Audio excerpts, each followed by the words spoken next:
What's up, what's up, what's up, what's up? It's your boy Rex Righteous, and I'm back with another Flashpoint. Alright, so I'm basically back to report what has been going on in the boxing world and a few other news that's been a little less crazy than the boxing stuff that's going on with Floyd Mayweather. I mean, the boxing news, I meant to say. But lately there's been reports of Floyd Mayweather being caught days after the fight, months actually for us, because we're finding out pretty late. And apparently USADA, which is the doping agency that was hired for the Floyd and Manny Pacquiao fight, came out and told the world that Floyd was using banned IVs before the fight. So it was on the day of the weigh-in, which probably would have been a Friday. And and don't get it twisted. I'm not sure if who was the one that blew the whistle, but there's two articles. So I don't know exactly where the original statement stemmed from, but I do know that there's two articles out there, and the second one is Thomas Hearns. The article is called "Could We Trust USADA?"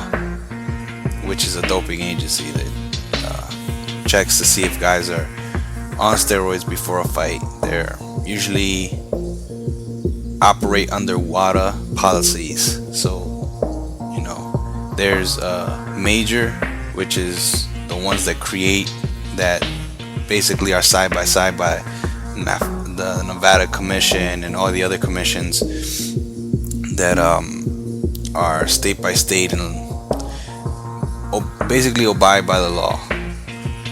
They go by the law and stuff. And so Floyd,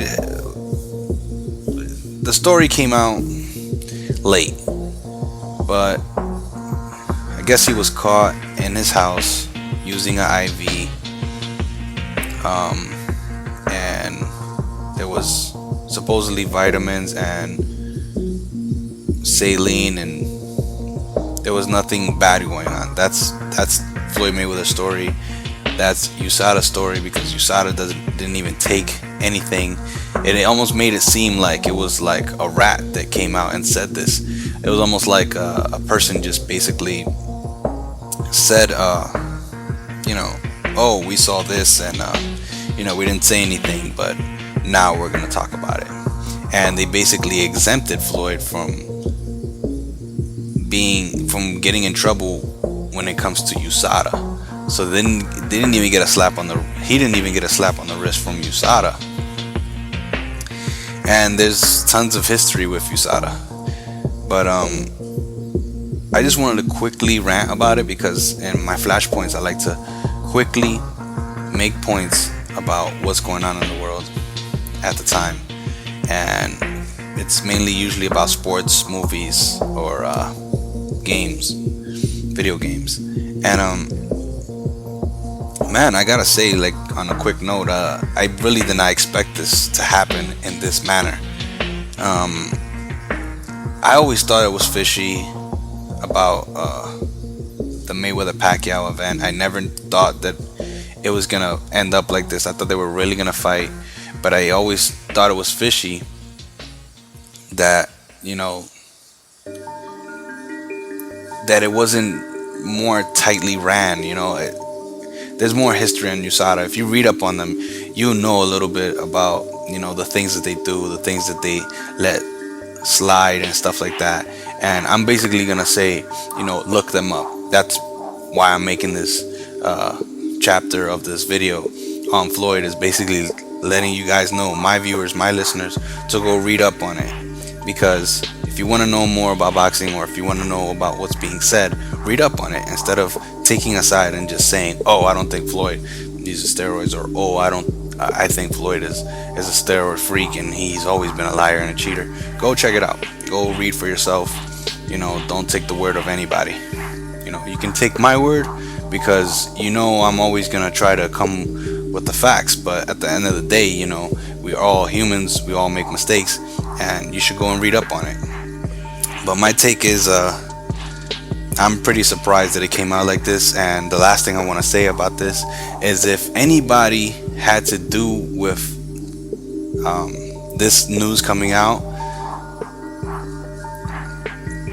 I would think it had to do with either the commission or Showtime and MGM.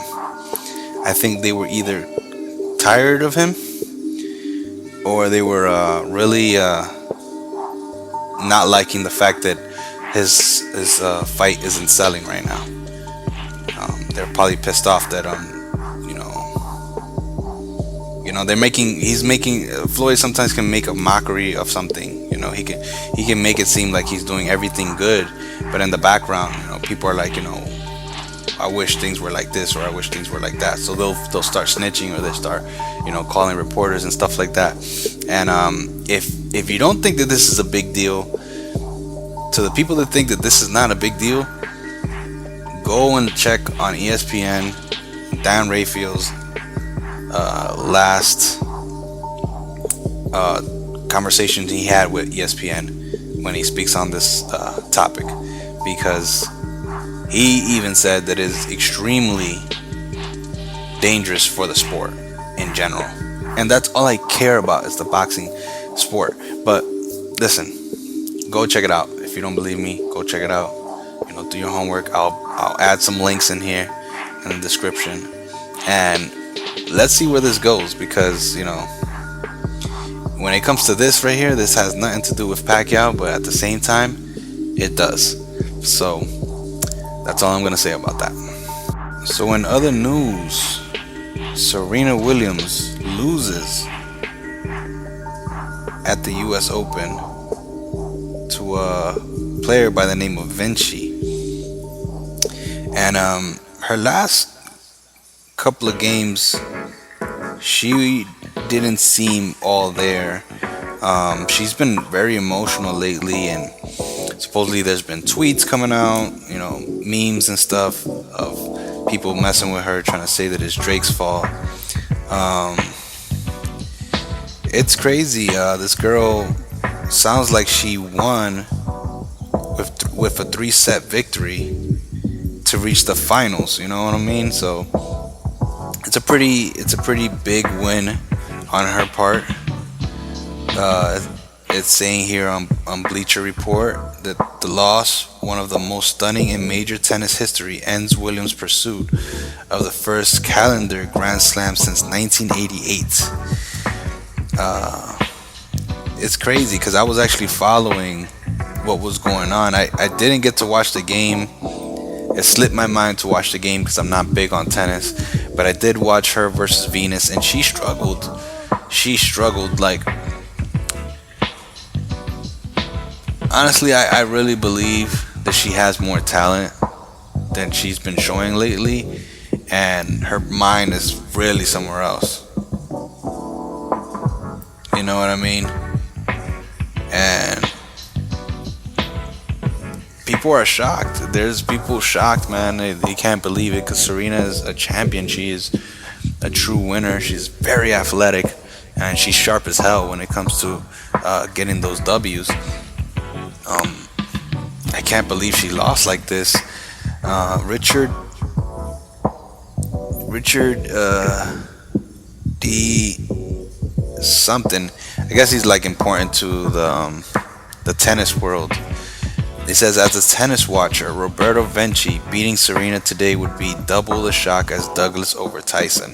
Now, if you're a boxing fan, you know that Buster Douglas won back in the day. I don't remember the year, but he won in Japan in a fight versus Tyson, where it was supposed to be like literally like a sparring match, as Tyson was undefeated, had multiple knockouts, consecutive knockouts, and he was untouchable. Like, he was literally untouchable. They had him as God in boxing.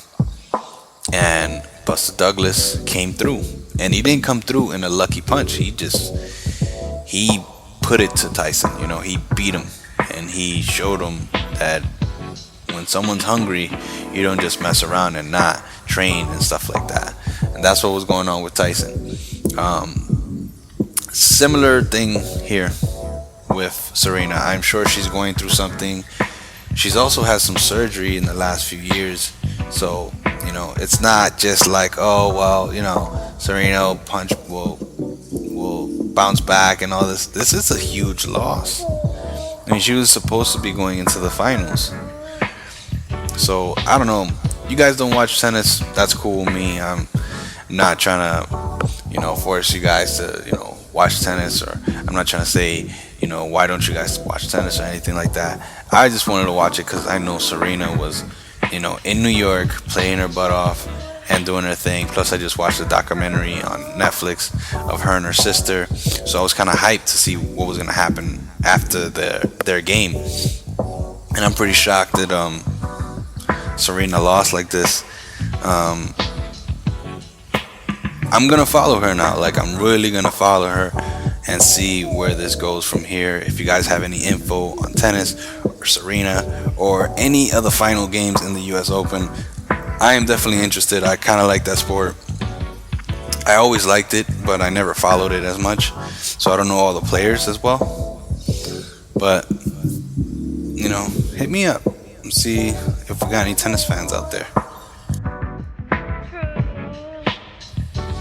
On the basketball news, we got Carmelo Anthony trade rumors.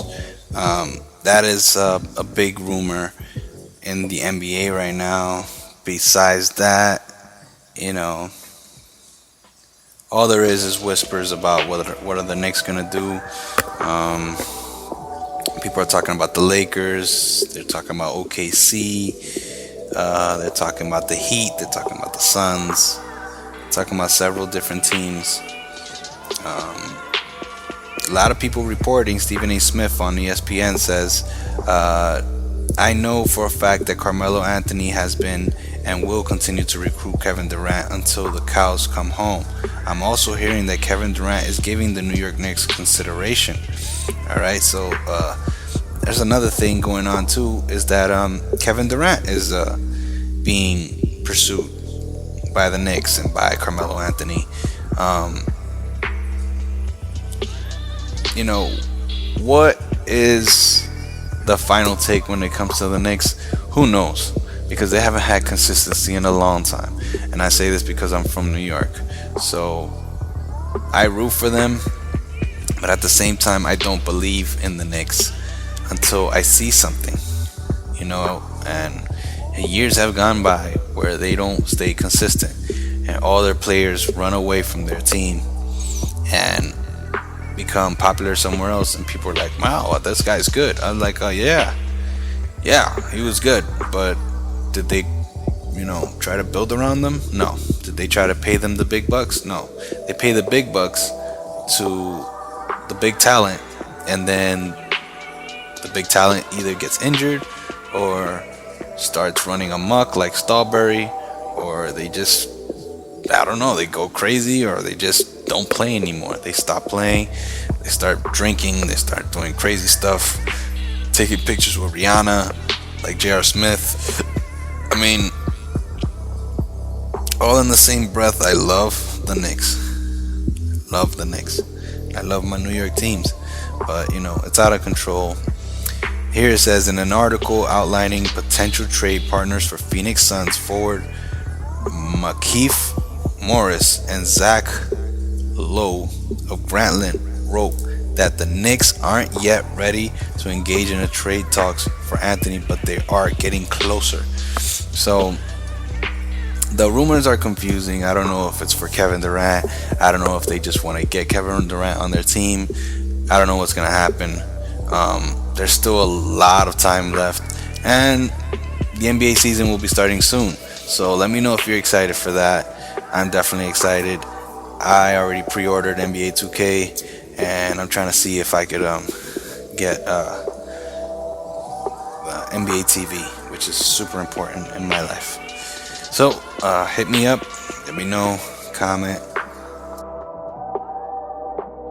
And all in all, I just want to ask you guys, just on the NBA perspective, I want to ask you guys, what is the backcourt that is going to rule this year? We have a lot of duos, a lot of players that play for these teams that are really good, and they're like point guard and shooting guard.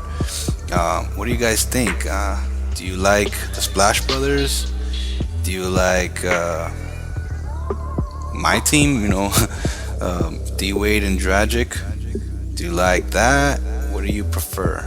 I mean, there's so many out there, so many to pick from. I don't know.